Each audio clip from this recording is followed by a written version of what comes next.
9/11 के वाक़ये के बाद जो एक नाम हम सब ने बहुत ज़्यादा सुना वो था नेटो का, जो कि अफ़गानिस्तान, इराक, शाम वगैरह में भी बहुत फ़ाल रही। लेकिन सवाल ये आता है कि ये नेटो या नॉर्थ अटलांटिक ट्रीटी ऑर्गेनाइजेशन आखिर है ही क्या, और क्यों हम इस नाम को जगह जगह सुनते हैं। Let's find out. This is Gauhar Ali Rizvi and you are on my channel.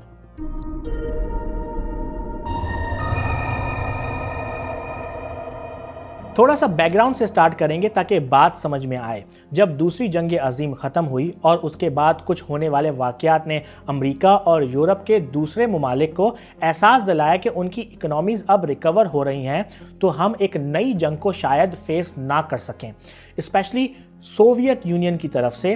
तो 1949 में तकरीबन 12 ममालिक एक साथ बैठे, जिनमें United States, UK, Canada, France, Belgium, Netherlands, Denmark, Luxembourg, Norway, Italy and पुर्तगाल और आइसलैंड शामिल थे, ने एक ट्रीटी साइन की जिसका मकसद किसी भी जंग की सूरत में एक साथ मिलकर मुकाबला करना था। आइडिया ये था कि अगर हम 12 ममालिक में से किसी एक पर भी सोवियत यूनियन हमला करेगी तो वो हमला सब ममालिक पर समझा जाएगा और 12 ममालिक की फोर्सेस मिलकर उसका मुकाबला करेंगी। साथ में इस ट्रीटी की बजट और इख्तियारात के लिए भी डिसाइड हुआ कि हर मुल्क अपनी जीडीपी का 2% हर साल नेटो को खर्चे के तौर पे दिया जाएगा, ताकि फोर्सेस अप टू डेट रहें और उनकी माली आनत हो। इसके साथ साथ किसी भी एक मुल्क का नेटो के डिसीजन मेकिंग में दूसरे मुल्क से ज़्यादा हिस्सा नहीं होगा, बल्कि हर मुल्क को बराबरी का दर्जा दिया जाएगा। देखा जाए तो ये आइडिया बहुत ही अच्छा है, क्योंकि ममालिक को अपनी इकोनॉमीज़ को बेटर करना था, लेकिन अभी भी जंग अजीम दोयम से फारिग हुए थे, तो नई जंग का ख़तरा भी था। तो या तो ममालिक अपनी इकोनॉमीज़ को देखते या फिर मिलिट्री बजट को। तो ऐसे वक्त में कुछ ममालिक का एक साथ बैठकर ऐसा मुआहदा करना एक अच्छी सिमत में आगे बढ़ना था कि ममालिक अपने दिफा के बारे में फ़िक्रमंद होने के बजाय अपनी इकोनॉमीज़ पर तवज्जो दे सकते थे। इसके बाद नेटो ने साउथ कोरिया में सबसे पहले अपना मिशन अंजाम दिया और कुछ ही अरसे बाद यानी 1955 में ग्रीस और तुर्की भी नेटो का हिस्सा बन गए, और उसके बाद तो वक्फे से इस ऑर्गेनाइजेशन में दूसरे ममालिक भी शामिल होते रहे। जब सोवियत यूनियन ने अपने ताकत के मुकाबले में नेटो जैसी ऑर्गेनाइजेशन को उभरते हुए देखा, तो उन्होंने भी एक ऐसा ही ग्रुप बनाने की कोशिश की जिसको वारसॉ पैक्ट का नाम दिया गया, जिसमें Soviet union, Albania, Poland, Czechoslovakia, Hungary, Bulgaria, Romania और मशरकी जर्मनी शामिल थे।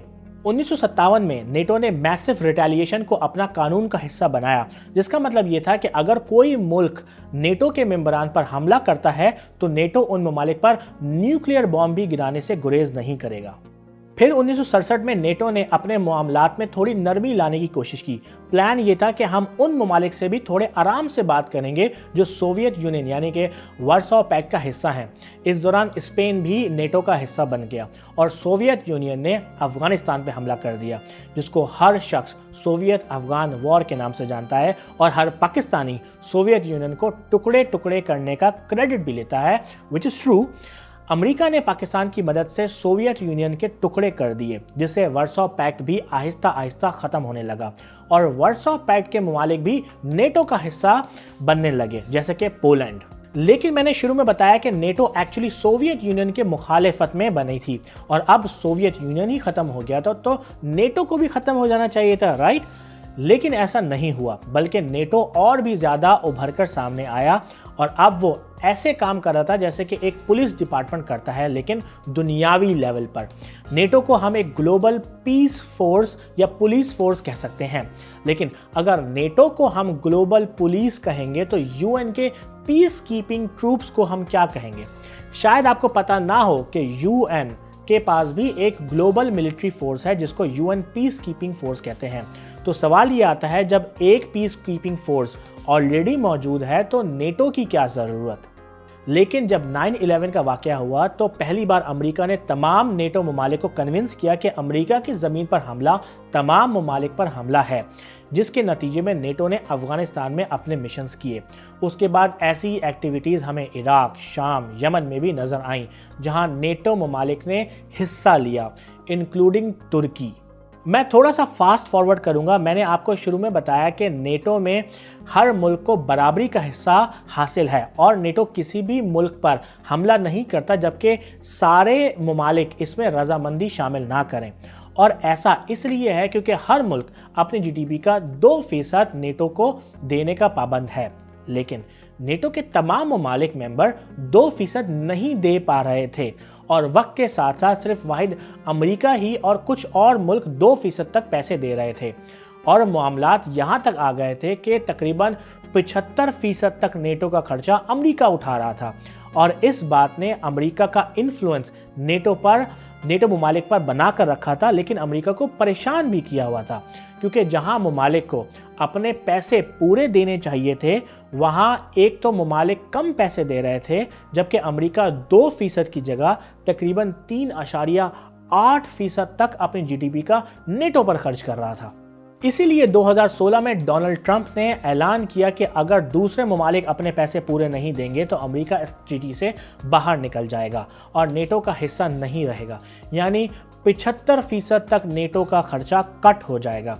अमेरिका स्पेशली डोनाल्ड ट्रंप के इस इकदाम के बाद नेटो को कोरोना रिलीफ में इस्तेमाल करने का भी कोशिश की गई ताकि नेटो की अहमियत बरकरार रहे, लेकिन अमेरिका की कोरोना वायरस के हवाले से बहुत सुस्त इकदामात ने नेटो को उभरने नहीं दिया, बल्कि उसकी जगह चाइना और रशिया ने इस मौके का भरपूर फायदा उठाया।